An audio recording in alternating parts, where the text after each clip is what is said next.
Hello નમસ્કાર મિત્રો, good morning. I hope તમે બધા ખૂબ જ ફાઇન અને મજામાં છો. હવે આપણે આગળ એક મહત્ત્વની અપડેટ લઈને આવ્યા છીએ. એ પહેલાં તમામ નવા મિત્રોને ખાસ વિનંતી કે ચેનલને લાઇક, શેર અને સબસ્ક્રાઈબ કરે.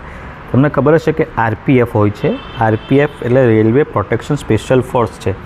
તમારે રેલવે ઉપર ત્યાં ફરજ બજાવવાની હોય છે. રેલવેની એક અલગ ટુકડી છે, બરાબર. તો એને આરઆરબી દ્વારા એની વેકન્સી બહાર પાડવામાં આવી છે અને મોટા પાયે વેકેન્સી છે. તો એલિજિબલ મિત્રોને ખાસ વિનંતી કે વિડીયોને ખાસ જુએ અને જલ્દીથી ફોર્મ ભરી દે. ફોર્મ ભરાવાના ચાલુ થઈ ગયા છે. તો આપણે ડિટેલિંગમાં એમની જોઈએ, બરાબર. તો એમની જે પોસ્ટ છે એ 2 પોસ્ટ છે, સબ ઇન્સ્પેક્ટરની અને કોન્સ્ટેબલ લેવલની, બરાબર.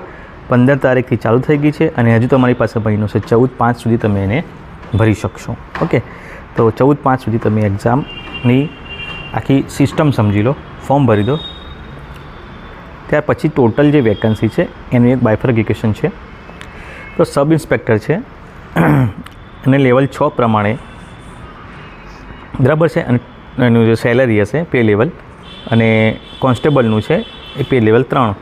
ઓકે, ગ્રેજ્યુએશન તમારે એજ્યુકેશન ક્વોલિફિકેશન હોય તો ગ્રેજ્યુએશન છે. ઇનિશિયલ પે તમારો 35,400 છે. તમે સમજો, અહીંયા 35,400 તમારું ઇનિશિયલ પે છે, એટલે 35,400 પગાર ને 35,400 તમારો બેઝિક ગણાય. બેઝિક પ્લસ ડીએ, મોંઘવારી ભથ્થું, ટીએ, જે સરકારના નોર્મ્સ પ્રમાણે જે ભથ્થા મળવા પાત્ર હોય એ હોય. એટલે તમારું 35,400 પ્લસ બીજા 10-15 હજાર એડ કરી દો એટલે તમારે 45,000ની આસપાસ તમારો સેલેરી થઈ જાય.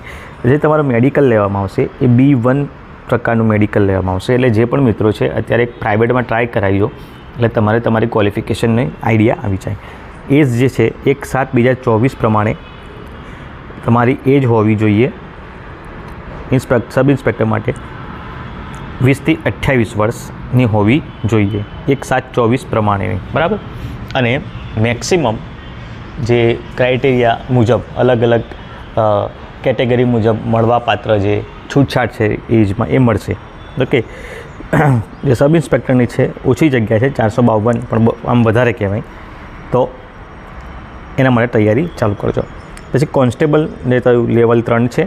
ઓકે, અને 10મું અથવા 12મું, 10મું એની સમકક્ષ પાસ હોવું જોઈએ. એનું 21,700 છે બેઝિક, અને ટોટલ પગાર લગભગ 30-32ની આજુબાજુ થઈ શકે છે. એનું પણ B1 છે. ઓકે, અને 18 થી 28 વર્ષ, અને એની મોટા પાયે જગ્યા છે 42,08, એટલે ટોટલ 44,06 એની વેકેન્સી છે. ઓકે, હવે અહીંયા તમને લાસ્ટ ડેટ જે 15/4 જે જણાવ્યું છે.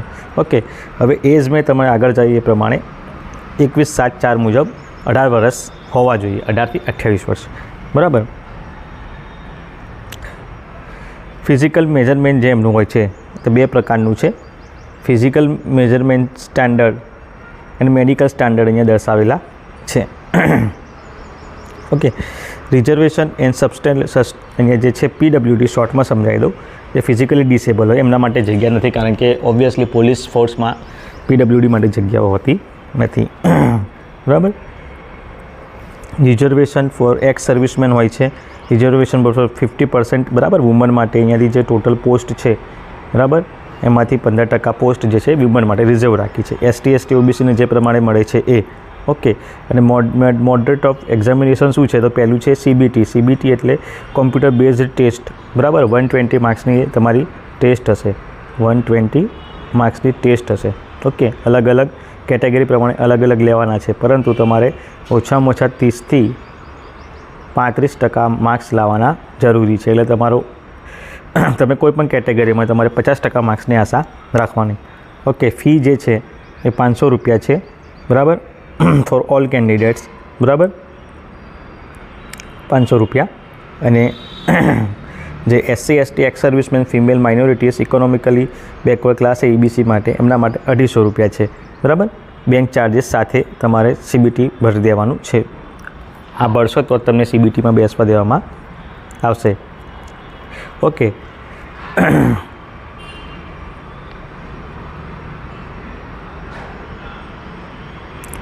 ત્યાર પછી એલિજિબિલિટી જે તમારી છે, બરાબર, એ દર્શાવવામાં આવી છે. તો આગળ જણાવ્યું તેમ 10મું જે કોન્સ્ટેબલ માટે અને ગ્રેજ્યુએશન છે એ પેલા સબ ઇન્સ્પેક્ટર માટે. ઓકે, તો આ એક બેઝિક માહિતી છે, બરાબર. ડિટેલ્ડ નોટિસ એમની વેબસાઇટ પર અપલોડ કરેલી છે. મને ટાઈમ મળશે તો હું ડિટેલ્ડ નોટિસ લઈને આવીશ, પણ એ પહેલાં તમે જાતે વેબસાઇટની મુલાકાત લો, ડિટેલ્ડ નોટિસનો અનુભવ કરો, એને સંશોધનમાં વાંચો, એનાલિસિસ કરો, ક્યાંય ભૂલ જણાય, ક્યાંય તકલીફ જાય તો તમારે એની હેલ્પલાઇન નંબર આપેલો જ હશે, એના પર કોલ કરવો. ઓકે, મને ટાઈમ મળશે તો હું ડિટેલમાં એનું લેતો આવીશ, બરાબર. એક્ઝામ પેટર્ન, સિલેબસ વગેરે. પણ આ તમે અત્યારે પહેલું પ્રાઇમરી તમારું કામ છે કે ફોર્મ ભરો પહેલાં, બરાબર. ઓકે, તો એક સારી ઓપોર્ચ્યુનિટી છે, ફોર્મ ભરો. અને જે પણ મિત્રો નવા છે એમને ખાસ વિનંતી કે ચેનલને લાઇક, શેર અને સબસ્ક્રાઈબ કરો અને તમારા બહુમૂલ્ય કોમેન્ટ આપો, જેથી મને ચેનલને સુધાર કરવામાં મને થોડીક હેલ્પ મળી રહે. ઓકે, તો મળીએ ફરીથી નવા સિલેબસ અને એક્ઝામ પેટર્ન સાથે મળીશું. ત્યાં સુધી જય ભારત.